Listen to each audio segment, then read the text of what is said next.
so glad that Emma didn't spill the beans, because our next panel is about clinical trials, and it's not really been talked a lot about today. We talked a lot about COVID impacting our business models, right? And we all went to a halt and we found new ways for the reps and the MSLs.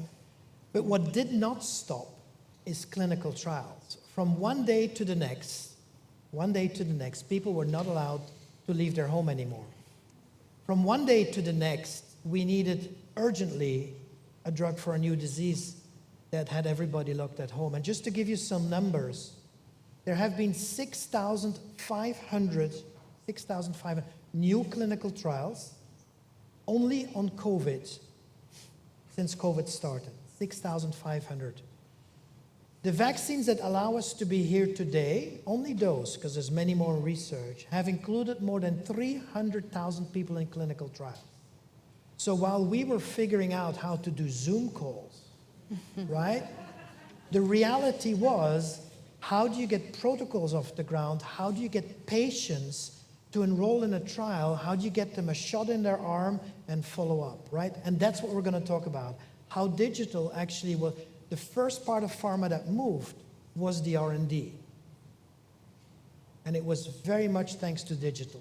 I want to start where Emma left off, because she's actually, of the panel, the one that's really in the trenches. So Emma, if you want to vent a little bit first, please go ahead. But this must have been a big shocker. Now that you look back on it, what is the single biggest value that you see that digital has brought to the clinical trial? So we had a preparation, and I gave some thoughts, and then Lode actually said, well, that's great, but that's been there for some time. So I can share what I did voice. And that was the opportunity and the promise that really this brings greater equity for patients. So as we can do more remotely, as we can identify more patients remotely, we have the opportunity to really start to think about actually engaging with patients even in countries that we're not really present in. So in the last few years, as the pharma industry has very much decreased its clinical trial footprint for reasons economically, in order to make things, be able to continue, because the price of conducting trials is significantly lower in some countries and significantly higher in others. But now, as we look again at reframing the situation, and also taking into consideration what was possible as a result of COVID, and we want to, readdress the balance and ensure that there is appropriate representation, appropriate diversity across our clinical trials. I think digital enables us to identify these groups of patients and to do so economically, so that we can start to think, how do we do it? And how do we potentially get the product there? And we are, more open to considering the new operating model as a result of COVID. So some of the barriers that were there have gone away. Fantastic. So more diversity and easier finding people, which gives the equity. And that's, of course, a big issue when you're trying to develop a new vaccine. You can't just go to the classical male 30 to 40-year-old. You need to get all that diversity. And so thank you for that. Do you want to add what, from your perspective, is the biggest value? Yeah, I think from a technology perspective, what was interesting from a commercial side, if you compare it to the R&D side, people discover that it is also difficult in terms of resources, people, mindset. It's the same challenges we have in the commercial organization are just present there. If you focus on the clinical trials, the decentralized clinical trials models versus remote ones, there are specificities there. Do you want to solve the problem of distances of sites, transport of data, decision making, data privacy, structured data versus unstructured data? So you have quite a lot of small challenges that piles up, and people discover it's not going to be a walk in the park. But for some reason, because R&D is a bit more structured, in terms of taking a certain path, we are able to scale what has been agreed from within with this ecosystem of partners. So I think the technology aspect, for some reason, seems for me to work a little bit smoother in that area than some social media marketing program or online advertising program I have to run on Okay, so you add scalability to diversity and equity. That's fantastic, Yeah. because that's exactly what was happening. So Stefaan, what do you think as an, you can't say the same, Ron, yeah? No. What is the biggest added value of digital for you? Yeah. Well, and I speak also for my colleague Vessi, who fell sick last week and who is the super specialist in the company. So I'm kind of taking over, but I'm not as super specialist as she is. But I know what she would be saying is that communication, Okay. that these tools bring, so decentralized clinical trial platforms, the communication that is facilitated by these platforms is a huge advantage in clinical trials. We at HCL, we implement such systems with our partner Medable. They've done several studies on the ongoing trials, and what we see is what highly is appreciated is, so through the platform, patients can interact with both for support as well as for remote visits with resources that speak their own language. Okay. And also bringing into chatbots into the technology, which are 24/7 available. They get answers to all their questions in their native language. And those are two features of the platform which are highly appreciated. So for you, the communication is really two-way, right? Mm-hmm. Whereas previously we were seeing digital more as a way to better capture data and bring them in. Mm-hmm. And I see Emma nodding. You're also using it two-way now, or the communication, the digital one, to make clinical trials better? I think it's still not there. I think the ambition, the understanding would definitely be towards, or that's in the kind of trajectory, but I think it is a critical part, particularly as you reduce the engagement face-to-face with patients. You need to replace it somehow. And I think there are certain areas that lend themselves well to that, so certain therapeutic areas, and you can see it being a nice opportunity for engagement and capturing also the patient-reported outcomes in a different way. Okay.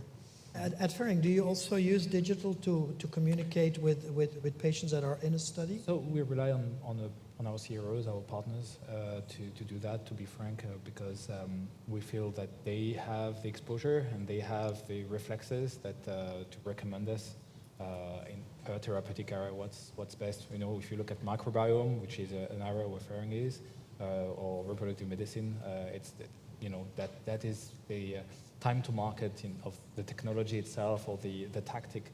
For us, it's important, and we are not going to be an expert in decentralized clinical trials like that. I think you raise a very important point, because there's also the issue that there can be very little contact between the sponsor and the trial participants. So going through the intermediaries is not just the best way, but also often a mandatory. Okay, so what is today still the biggest issue in clinical trials, the biggest cost driver that digital could perhaps help? Stefaan, I'm looking at you. And then I would think about dropouts. If you know average cost, 100K for a patient. If you get a dropout, you have to replace them by more patients. So that only increases cost. What we've seen from these studies that Medable has done is, for example, we get a CSAT on the use of the platform by the patients of 90%. And that contributes to the fact that there are less dropouts. But also just the way a hybrid or a completely virtual trial is set up, the fact that they mainly don't have to commute to the sites, which are very often, another study shows, like in the US, in more than 70%, these sites have a commute of 2 hours. Mm-hmm. So all of these things, which you can avoid with your hybrid or your virtual trials, help avoiding dropouts. Yeah. I think that's an important message for everybody here, because there's this, when everybody you study business, it's like the customer acquisition cost of a new customer is always more expensive than the acquisition or maintenance cost of an existing customer. right? And in clinical trials, you heard the number, one patient fully loaded. It actually depends on which therapy you are, and if it's one of your technical expensive ones, you could be over $250,000 per patient in a clinical trial. You lose one, that introduces data uncertainty. And you need about 3 or 4 completers recruited to basically compensate for the data uncertainty. So you've basically multiplied your cost by a factor of 5, which is why every participant you save, and it's a little bit like every customer that you keep is important. And we heard the story earlier today. Gone are the days when the rep travels 2 hours to a doctor, waits for half an hour, and then the doctor says, sorry, I have no time today. That's the equivalent of that. Such a waste of energy. Now, back to your point, Emma, one of the reasons we did not do diversity in clinical trials is because we were afraid that those little subpopulations, the less educated, the less affluent, they would actually do more dropouts. What's your experience? Has this panned out? Because as we're going for more diversity, aren't we seeing more dropouts?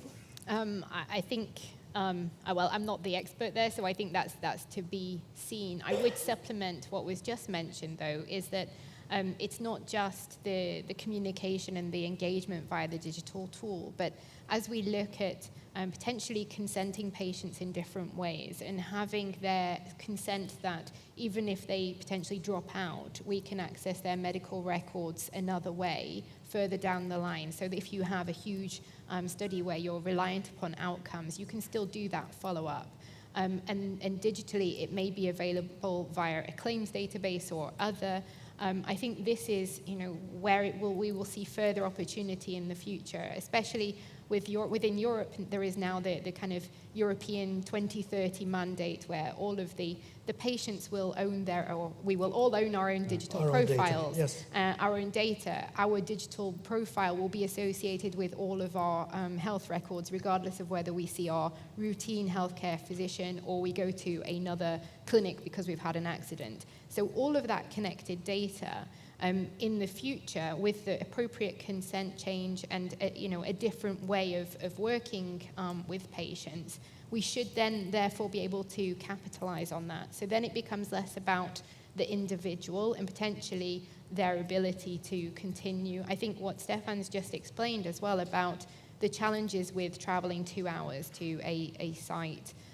All of these things inhibit people. So by making it easier to conduct a lot of that engagement potentially at a distance, while still enabling them to feel part of a study, I think is really important. What my thought as well was that one of the biggest sort of cost drivers is the recruitment part, is the screening. And any way in order to make that more efficient and to reduce your failed screen rate and so on is a big win. And I think digital, again, enables us to do that by connecting with people different ways, potentially by pre-screening in a certain way. But then you also need to be sure that if you can drive kind of patient engagement faster, that you're also able to straight away engage with them at sites and that you don't get ahead of yourself. So what you're saying is that you're also helping the beginning of the process, whereas we were talking about keeping the patient. You're saying I find the best patients even if I go more diverse. So the question I get sometimes is, okay, all of these advantages are clear: diversity, communication, less dropouts, better screening. But is it equally valid across diseases? And Haider, you made a little suggestion about that. Which, in your opinion, is like the best therapy? I'm going to ask the same question so we get different. What are the disease areas where you say, yes, go digital there with your clinical trials, but don't go digital there? So why don't you start and then Yeah, for sure. And I think I wanted to piggyback on what you just said. I think one aspect, and I'm speaking from a discussion I had with the EU Commission on the Digital Health Space, where the concern was AI decision-making and biases on the screening, and if we let algorithms start to shape, designs of studies and so on, what could happen and what could go wrong. And I think so, I'm not saying that there is evil in the tech, right? But I think there is a responsibility to structure that better so that the decision-making process is good. To answer your question, I fear that indeed you cannot take rare diseases, oncology, and diabetes is the same way. I think it comes back to the journeys of each patient and the outcome you want to pinpoint per study. The more data points and the more you rely on structured data and devices, and the more complexity you have to keep the patient on a longer journey on that trial, this might call for a certain approach for your decentralized clinical trials or remote clinical trials. And there is also sometimes, at least I can talk for the fertility aspect, there is a mental health approach to it as well. So it's not just biomarkers, physiological markers. You have also mental health, is the emotional aspect of having a baby or struggling to have a family. It's not just biological. I think that those can compute for different set of Just to be parameters. clear, are you saying longer studies better for digital or less for digital? So it depends. So it depends on what you want to do. So if you are saying that you have a huge complexity of markers and data points to compute, maybe in that case you can benefit from those technologies. If you have a lot of touch points and you need to maximize the data capture and the data transport, and again, you see, so it depends on each cases, but there is a call to make on what you want to achieve, and is the tool here, the tech, can actually maximize the outcome of the study. Okay. Emma, what do you think? Which indications are best?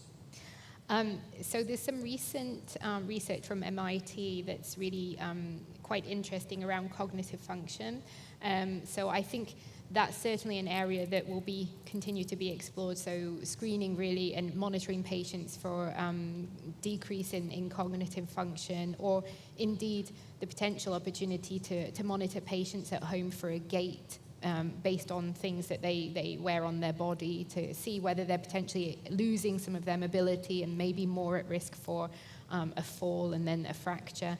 I think really sort of dermatology is generally a good area, but then it depends on what you're asking a patient to do. Because if a patient has problems with dermatology on their hands and you're asking them to hold a phone to, they may not have that flexibility within their fingers, etc. Similarly, for things like arthritis, we have to be mindful that the technology solution is going to meet the needs. Okay. I think, I agree on the diabetes, but then having seen this study that's ongoing with the University of California in San Diego, where they have this patch that can monitor in real time continuously the levels of glucose, lactate, and alcohol in their bloodstream, it opens up a new way of looking at it, because there you can say, okay, the patient can be monitored and not just a single time point when they're looking at their levels. And then I think things like asthma, I've been really impressed. I'm an asthmatic. I had an asthma attack before. The inhalers that also collect that information and enable, potentially physicians to make decisions. I think these are really promising areas for the future. Okay. So several good examples. Stefaan, you work with different companies, so you see a lot of indications. Anyone, in addition to dermatology, diabetes, that jumps out and say that's a really good one? Any inflammatory diseases, With the caveat that they must be able to use the machine. Yeah. The only thing I was going to add is that what's often still seen as an obstacle for virtual trials is either getting devices to the homes of patients. So as a provider in that space, this is one of the things we do. So we have a provisioning service, not only for the software, which is the easy part, but we can also ship across the globe these devices that are required to the homes of patients. Now, the other thing we're working on is if, for example, blood samples need to be taken. I was going to go there. Which is the other tough part still. We are in discussions now with a company that can complement our services as well with that blood sampling at the home of the patient, a company which is specialized for clinical trials just in that across the globe. Okay, and that brings us back to what you said, Haider, because there's the blood coming in, the device is going out, but then you also said it, there's more to it than that. There's the whole mental aspect, mental health. So maybe you haven't said it like that, but I will take that as a quick conclusion. There's many advantages, but you can't just blindly apply them, right?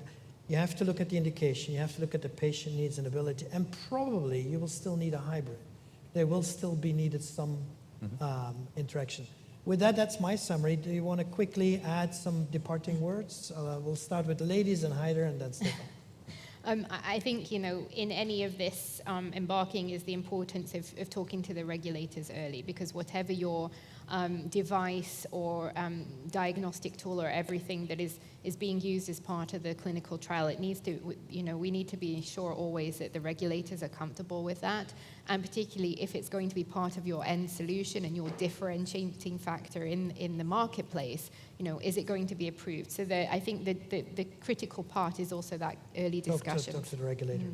So I'm a big fan of digital twins, and I'm looking at this clinical trials through the lens of digital twin, and what could happen if we start modelizing potential patients suffering from different conditions in silico, and basically looking at that. I'm not speaking 5 years from now, right? Obviously, it's a little bit further, but there is a world where we can, for screening purposes or having, interesting